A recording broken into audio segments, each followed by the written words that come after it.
Hi friends, welcome to cricket 360. T20 world cup வந்து last 1 வீக்காக India மற்றும் ஸ்ரீலங்காவில் வந்து தொடர்ந்து நடைபெற்றுட்டு வருது. இந்த T20 வேர்ல்டு கப்புக்கான ஹைப் வந்து கம்மியாக இருக்கிற மாதிரியும் இதோட வியூவர்ஷிப்பும் டவுனாக இருக்குது. இதுக்கான காரணம் வந்து ட்ரீம் 11 மாதிரியான ஃபேண்டசி நிறுவனங்களை வந்து கேஷ் கான்டெஸ்ட்டை தடை செஞ்சதுனால தான் சொல்லி ஒரு சில நியூஸஸ் இருக்குது. உண்மையிலேயே வியூவர்ஷிப் டவுனாக இருக்கா, இதுக்கான ஹைப் டவுனாக இருக்காங்கிறத நம்ம இந்த வீடியோவில் வந்து ஃபுல் எக்ஸ்ப்ளனேஷனோட பார்ப்போம். ட்ரீம் 11 மாதிரியான கேஷ் கான்டெஸ்ட்டை வந்து முற்றிலுமாக சென்ட்ரல் கவர்மெண்ட் தடை செஞ்சு 6 மாதம் ஆயிடுச்சு. இதுக்கப்புறம் பார்த்தீங்கன்னா இந்த சின்ன சின்ன கிரிக்கெட் லீக்ஸ், கபடி லீக்ஸ் இதெல்லாம் வந்து நடக்கிறதே கிடையாது இப்போ. பிகாஸ் பேசிக்கலி அவங்களாம் வந்து இந்த ஃபேண்டசி ஆப்ஸோட ஸ்பான்சர்ஷிப் அண்ட் வந்து அவங்களுடைய அந்த FanCode streaming plus Dream 11ஓட ரெவன்யூ இதெல்லாம் வச்சு தான் வந்து ரன் பண்ணிக்கிட்டு இருந்தாங்க. ஸோ அதனால் அந்த சின்ன சின்ன லீக்ஸ்லாம் வந்து கம்ப்ளீட்டாக வந்து வாஷ் அவுட் ஆகிடுச்சு. சில பைலாட்ரல் இந்தியன் சீரீஸு கூட ஈவன் ஏஷியா கப்பு கூட வந்து வியூவர்ஷிப் டவுனாக தான் இருந்தது. இந்த T20 வேர்ல்டு கப்புக்கு முன்னாடி கூட பார்த்தீங்கன்னா ஜியோ ஹாட்ஸ்டார் அண்ட் வந்து ஸ்டார் ஸ்போர்ட்ஸ் வந்து நாங்கள் இந்த டிஜிட்டல் அண்ட் வந்து ப்ராட்காஸ்டிங் ரைட்ஸ்லேருந்து விலகிக்க போகிறோம் அப்படிங்கிற மாதிரி ஒரு நியூஸ் வந்தது. பின்னாடி அதை மறுத்தாங்க. இப்போ இந்த T20 வேர்ல்டு கப் வந்து பார்த்தீங்கன்னா ஜியோ ஹாட்ஸ்டார் மற்றும் ஸ்டார் ஸ்போர்ட்ஸில் தான் வந்து லைவாக வந்து டெலிகாஸ்ட் ஆகிட்டு வருது. ஸோ உண்மையிலேயே இந்த T20 வேர்ல்டு கப் ஹைப் இல்லையா, வியூவர்ஷிப் டவுன் ஆயிருக்கா அப்படின்னு நீங்கள் கேட்டிங்கன்னா, ஹைப் குறைஞ்சிருக்கான்னு கேட்டிங்கன்னா ஆமாம், இனிஷியலி கொஞ்சம் ஹைப் கம்மியாக தான் இருந்தது. அது காரணம் இந்தியா இன்னும் எந்த பெரிய டீமோடையும் விளையாடலை. இன்றைக்கி தான் பாகிஸ்தானோட விளையாட போகிறாங்க. ஸோ அதனால் கொஞ்சம் ஹைப் கம்மியாக இருந்திருக்கலாம். ஆல்சோ நிறைய கேம்ஸ் வந்து இனிஷியலி ஒன் சைடட் கேம்ஸாக தான் இருந்தது. But after south Africa and Afghanistan game double super over கேமுக்கு அப்புறம் நிச்சயம் இந்த T20 வேர்ல்ட் கப்கான ஹைப்பும் எக்ஸைட்மெண்ட்டும் இன்க்ரீஸ் ஆகிருக்குன்னே தான் சொல்லணும்.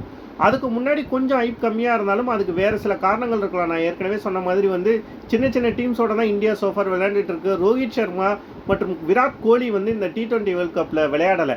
ஸோ 2 மேஜர் சூப்பர் ஸ்டார்ஸ் வந்து ரீசெண்டாக ரிட்டையர்ட் ஆகிருக்காங்க போகும்போது அதுக்கான ஹைப்புங்கிறது வந்து கொஞ்சம் கம்மியாக தான் இருக்கும்.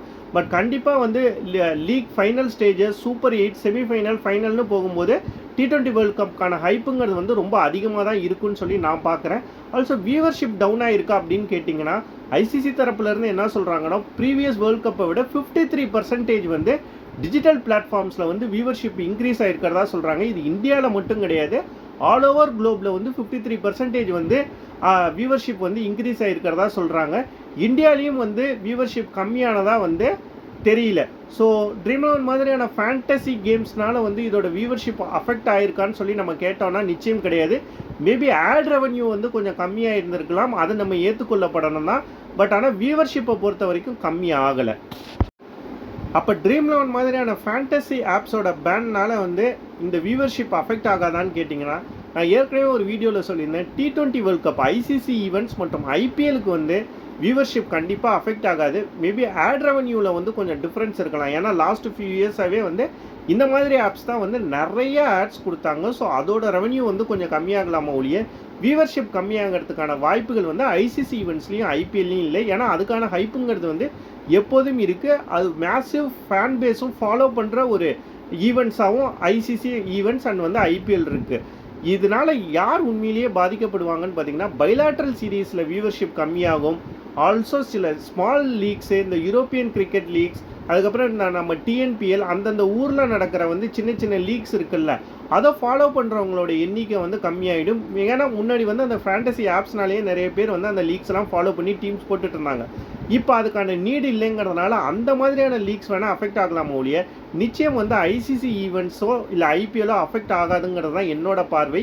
நீங்கள் என்ன நினைக்கிறீங்கிறத மறக்காமல் கமெண்ட் செக்ஷனில் கமெண்ட் பண்ணுங்கள். இந்த வீடியோவை மறக்காமல் லைக் பண்ணுங்கள், ஷேர் பண்ணுங்கள், கமெண்ட் பண்ணுங்கள். நம்ம சேனலை சப்ஸ்கிரைப் பண்ணுங்கள். தேங்க்ஸ் ஃபார் வாட்சிங்.